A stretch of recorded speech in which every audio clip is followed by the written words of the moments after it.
Welcome to Jhansi Lakshmi Educational Channel. In this video, we will learn about microorganisms, friend and foe, second chapter in NCERT Science Textbook of 8th class. Now we will discuss about 10 points in this lesson. What are microorganisms? Microorganisms అంటే ఏంటి అని నేర్చుకుందాం first టాపిక్లో. How to observe microorganisms. Microorganisms మనం ఎలా observe చేయాలి, ఏ ఏ activities ద్వారా మనం అబ్జర్వ్ చేయాలి అనే విషయాలు మాట్లాడుకుందాం. Where do micro organisms live.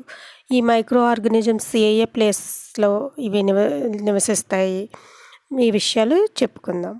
Micro organisms అండాజ్. ఈ మైక్రో ఆర్గనిజమ్స్ మనకి బెనిఫిషియలా లేకపోతే హార్మ్ఫుల్లా, ఈ విషయాలు ఈ టాపిక్లో తెలుసుకుందాం. Beneficial effects of bacteria. ఇప్పుడు మైక్రో ఆర్గనిజమ్స్ కేటగిరీస్ ఏంటి, గ్రూప్స్ ఏంటి, వాటిలో బ్యాక్టీరియా వల్ల మనకి బెనిఫిషియల్ ఎఫెక్ట్స్ ఏంటి, అలా ఒక్కొక్క గ్రూప్ నుంచి దాని యొక్క ఎఫెక్ట్స్ మనం తెలుసుకుందాం. How is milk converted into curd by bacterial activity. అదేవిధంగా బ్యాక్టీరియా బెనిఫిషియల్లో యాక్టివిటీ ఉంటుంది. మిల్క్ కర్డ్ కింద ఏ విధంగా కన్వర్ట్ అవుతుందో అది తెలుసుకుందాం. అలాగే బ్యాక్టీరియాలో యాక్టివిటీలోనే మనకి ఈస్ట్ కూడా ఉంటుంది. ఈ ఈస్ట్తో మనం బ్రెడ్ తయారు చేసేటప్పుడు బ్రెడ్ ఎలా స్పంజీగా అవుతుందనే యాక్టివిటీని కూడా మనం నేర్చుకుంటాము. అలాగే వాట్ ఈజ్ ఫెర్మెంటేషన్. మనకి ఫెర్మెంటేషన్ ఏ విధంగా అవుతుంది, ఇది ఏ విధంగా జరుగుతుందని కూడా మనం దీంట్లో నేర్చుకుంటాం. Important discoveries. అలాగే మనకి వ్యాక్సిన్ ఎవరు కనిపెట్టారు, ఇటువంటి విషయాలు నేర్చుకుంటాము. What are antibiotics. ఈ యాంటీబయాటిక్స్ ఏంటి, వీటి వల్ల ఏంటి యూజ్, ఇటువంటి విషయాలు ఈ టాపిక్లో నేర్చుకుంటాం. ఈ విధంగా మనం 10 టాపిక్స్ ఈరోజు మనం నేర్చుకుందాము. ఇప్పుడు first topic, what is micro organisms. You have seen several kinds of plants and animals. However, there are other living organisms around us, which we normally cannot see. These are called microorganisms or microbes. మనం ప్లాంట్స్ని, యానిమల్స్ని చూస్తూ ఉంటాం, కానీ మనం చూడలేని living organisms మన చుట్టూ ఉంటాయి. వాటిని మనం మన కళ్ళతో మనం చూడలేం. వాటిని చూడాలంటే మనం మైక్రోస్కోప్లోని, మ్యాగ్నిఫైయింగ్ గ్లాసెస్లోనే మనం చూడగలం. అటువంటి వాటిని మనం మైక్రో ఆర్గనిజమ్స్ అని అంటాం. For example, you might have observe that during the rainy season moist bread gets spoiled and it's surface gets covered with greyish white patches. Rainy సీజన్లో బ్రెడ్ అవి పాడైపోయినప్పుడు మనకి బ్రెడ్ మీద గ్రేయిష్ ప్యాచెస్ మనకి కనిపిస్తూ ఉంటాయి కదా. Observe the patches through a magnifying glass. మనం మ్యాగ్నిఫైయింగ్ గ్లాస్తో వీటిని అబ్జర్వ్ చేసినప్పుడు మనకి you will see tiny black rounded structures. Do you know what the structures. ఈ స్ట్రక్చర్స్ మనం గమనించినట్లయితే, వీటి గురించి మనం ఆలోచించినట్లయితే ఆ స్ట్రక్చర్సే మనం మైక్రో ఆర్గనిజమ్స్ కింద చెప్పుకోవచ్చు. ఇప్పుడు మరి వీటిని మనం how to observe micro organisms. How to observe microorganisms. In this activity, we observe microorganisms images. For this activity, we need beaker, soil, dropper, glass slides, cover slip, and microscope. First, we take some soil in the beaker, add water to it, and shake it well, allow undisturbed for some time. Then take a dropper. With the help of dropper, take a drop of this water and put it on clean glass slide. Take a cover slip and place it very gently on the slide. Now observe this slide under microscope. First observe this slide under low power and then high power. What do you observe? We observe some very small organisms under the microscope. These organisms are so small, they are not visible with the naked eye, and they can be seen only with the help of microscope. Such organisms which are visible only under the microscope are called as microorganisms. These observations show that water and soil are full of tiny organisms. though not all of them fall into the category of microbes. These microorganisms or microbes are so small in size that they cannot be seen with the unaided eye. Some of these, such as the fungus that grows on bread, can be seen with a magnifying glass. Others cannot be seen without the help of a microscope. మనము ఈ యాక్టివిటీని మనం గమనించినట్లయితే మనలో soil వేసాం కదా, తర్వాత water పోసాము. ఆ water పైకి తేలిన తర్వాత దాన్ని డ్రాపర్తో తీసుకొని మనం స్లైడ్ మీద ఉంచి దాన్ని కవర్ స్లిప్తో మనం కవర్ చేసాము. తర్వాత మనం మైక్రోస్కోప్లో దాన్ని పరిశీలించాము. అప్పుడు మనం ఏం గమనించాము, అబ్జర్వ్లో ఉన్న సాయిల్లో మనకి ఈ ఆర్గానిజమ్స్ మూవింగ్ అవటం మనం గమనించాము. వాటినే మనం మైక్రో ఆర్గానిజమ్స్ కింద మనం గుర్తించాం. మరైతే ఈ విధంగా మనం మైక్రోస్కోప్లో ఈ మైక్రో ఆర్గానిజమ్స్ని మనం చూడగలిగాం. కానీ కొన్ని మనం మైక్రోస్కోప్లో మనం చూడలేం. అదేవిధంగా మనకి ఫంగస్ మరి బ్రెడ్ మీద పట్టిన గ్రేయిష్ ప్యాచెస్ని మనం మైక్రోస్కోప్లో చూడగలం. అలాగే ఆల్గే వంటి వాటిని మనం కంటితో చూస్తాం కొన్నిటిని మనం. కానీ చాలా వరకు మనం ఈ మైక్రోస్కోప్ లేకుండా మనం చూడలేము. కొన్ని మనకి వైరస్ లాంటివి అయితే మనకి ఎలక్ట్రోస్కోప్ కూడా మనకి అవసరం అవుతుంది. అందుకనే ఇవి ఎంత స్మాల్ సైజులో, అంటే ఎంత వీటి సైజ్ అంటే వీటిని మనం మైక్రోమీటర్తో కనుక మెజర్ చేసినట్లయితే మీటర్లో 1,000,000 వంతు అంత చిన్నవిగా ఉంటాయి. అందువల్ల వాటిని మనం మైక్రోస్కోప్లో కానీ ఎలక్ట్రోస్కోప్లో కానీ వీటిల్లో మాత్రం మనం గమనించగలం. మ్యాగ్నిఫైయింగ్ గ్లాసెస్లో మనకి ఇవి కనిపిస్తాయి. ఏవి బ్రెడ్ మీద ఉన్న స్ట్రక్చర్స్ మనం ఇందాక అనుకున్నాం కదా, అవి మనం చూడగలుగుతాం. కానీ అంతకంటే స్మాల్గా ఉన్న వాటిని మనం చూడలేం. మనం మైక్రోస్కోప్ గురించి చెప్పుకుంటూ ఎలక్ట్రో మైక్రోస్కోప్ అని పొరపాటున జరిగింది. అది electron microscope. Microorganisms are classified into 4 major groups based on their size. వీటి సైజుని బట్టి ఈ మైక్రో ఆర్గానిజమ్స్ని మనకి 4 గ్రూప్స్ కింద డివైడ్ చేశారు. మరైతే 5th గ్రూప్ కూడా ఉంది, అది ఇందులో చేర్చలేదు. Talk about bacteria. Bacteria are microscopic, single-celled organisms.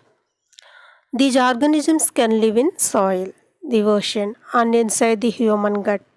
Humans' relationship with bacteria is complex. Sometimes bacteria lend us a helping hand, such as by curdling milk into yogurt or helping with our digestion. ఈ బ్యాక్టీరియాని మనం మైక్రోస్కోప్లోనే దీన్ని చూడగలం. ఇది single celled organism, అంటే ఇది యూనిసెల్డ్ అన్నమాట, ఒకే cell కలిగి ఉంటుంది. ఇది అంత ఎక్కడైనా ఈ బ్యాక్టీరియా ఉంటుంది. బ్యాక్టీరియా లేకుండా అసలు ప్లేసే ఉండదు. అలాగే మన శరీరంలో కూడా ఇది ఇంటెస్టైన్స్లో ఉంటుంది. మన ఫుడ్ డైజెషన్ చేయడానికి ఈ బ్యాక్టీరియా ఉపయోగపడుతుంది. మనకి మన హ్యూమన్ బాడీలో ఈ బ్యాక్టీరియా సమ్టైమ్స్ మనకి హెల్పింగ్ హ్యాండ్ కింద ఉపయోగపడుతుంది. సమ్టైమ్స్ అదే మనకి హార్మ్ఫుల్గా కూడా అవుతూ ఉంటుంది. అదే ఫుడ్ పాయిజన్గా అవడం ద్వారా మనకు కొన్ని డిసీజెస్ని కూడా ఈ బ్యాక్టీరియా, అమీబియాస్ లాంటి బ్యాక్టీరియా మనకి డిసీజెస్ని కలుగజేస్తూ ఉంటాయి. మనం ఈ పిక్చర్ని గమనించినట్లయితే ఇక్కడ బ్యాక్టీరియా గ్రూప్లో మనకి స్పైరల్ బ్యాక్టీరియా ఉంది, రాడ్ షేప్డ్ బ్యాక్టీరియా. అంటే బ్యాక్టీరియా యొక్క షేప్స్ ఇక్కడ మనం గమనించవచ్చు. ఈ స్పైరల్ బ్యాక్టీరియాలో మనకి మెలితిరిగి ఉన్నాయి చూడండి బ్యాక్టీరియా. అలాగే రాడ్ షేప్డ్ బ్యాక్టీరియాలో మనకి రాడ్గా ఉన్నాయి, ఈ షేప్తో బ్యాక్టీరియా ఉంది. ఈ విధంగా మనకి బ్యాక్టీరియా వివిధ ఆకారాల్లో ఉంటుంది. అదేవిధంగా వివిధ రకాలైన ప్రదేశాల్లో కూడా ఇది ఎక్కడైనా ఇది నివసించగలదు. మనకి బ్యాక్టీరియాలో లాక్టోబాసిల్లస్ అనే బ్యాక్టీరియా మనకి మిల్క్ని కర్డ్ కింద కన్వర్ట్ చేస్తుంది. మరి ఇది ఏ విధంగా కన్వర్ట్, మనం ఒక స్మాల్ యాక్టివిటీ ద్వారా మనం తెలుసుకుందాము. How is milk converted into curd? Curd is prepared by adding a very small quantity of sample curd to the bowl containing warm milk. Milk is stirred well, then the bowl containing milk with the sample curd is covered with the lid. And undisturbed a few hours get curd. When milk converted into curd, we can observe following changes. Changes in state, change in volume, change in weight, change in smell, change in. మనము milk curd కింద ఎలా convert అయిందని మనం గమనించినట్లయితే, మనము sample కర్డ్ని తీసుకొని cold మిల్క్ను బౌల్లో వేసి, అలాగే గోరువెచ్చని మిల్క్ను ఒక బౌల్ తీసుకొని అందులో వేసి మనం ఫ్యూ అవర్స్ ఉంచినట్లయితే మనకి కోల్డ్ మిల్క్లో శాంపుల్ కర్డ్ వేసిన బౌల్లో మనకి కర్డ్ కన్వర్ట్ అవ్వదు కర్డ్ కింద.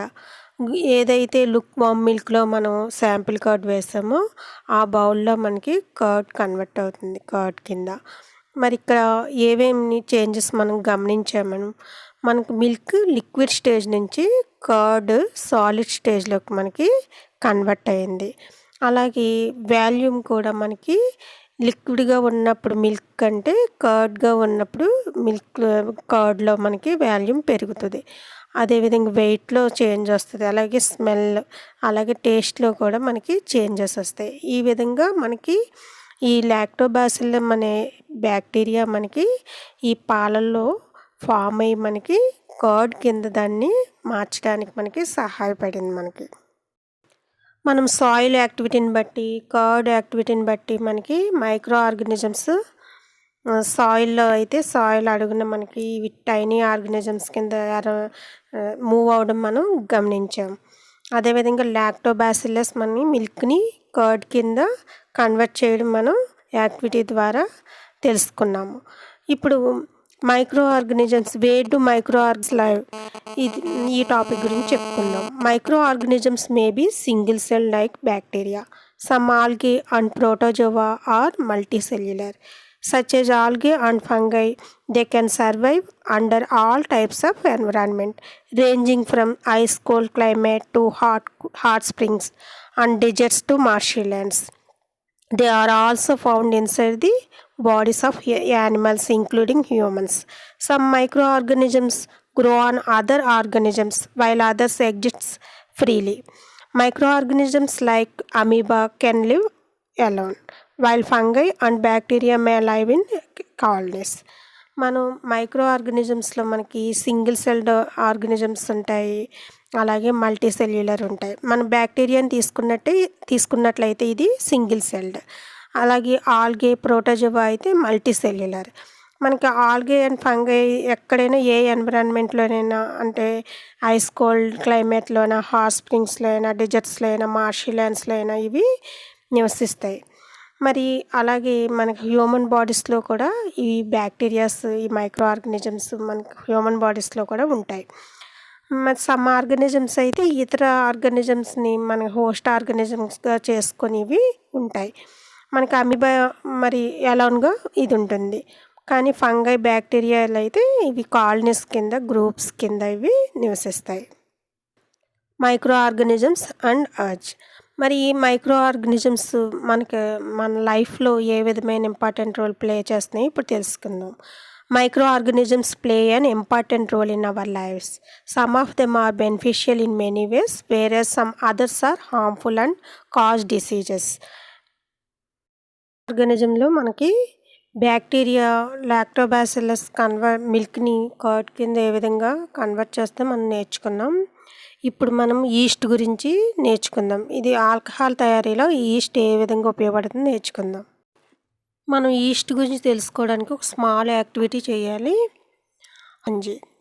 దీనికి material requirements: 1/2 kilo flour, atta flour, sugar, warm water, yeast powder.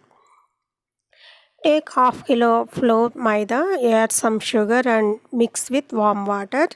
Add a small amount of yeast powder and need to make a soft dough.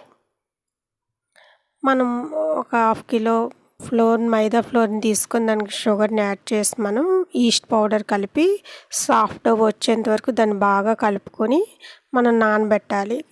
కొంతసేపటికి మనకి ఏమవుతుందంటే, మనం అబ్జర్వ్ చేసినట్లయితే yeast reproduces rapidly and produces carbon dioxide during respiration.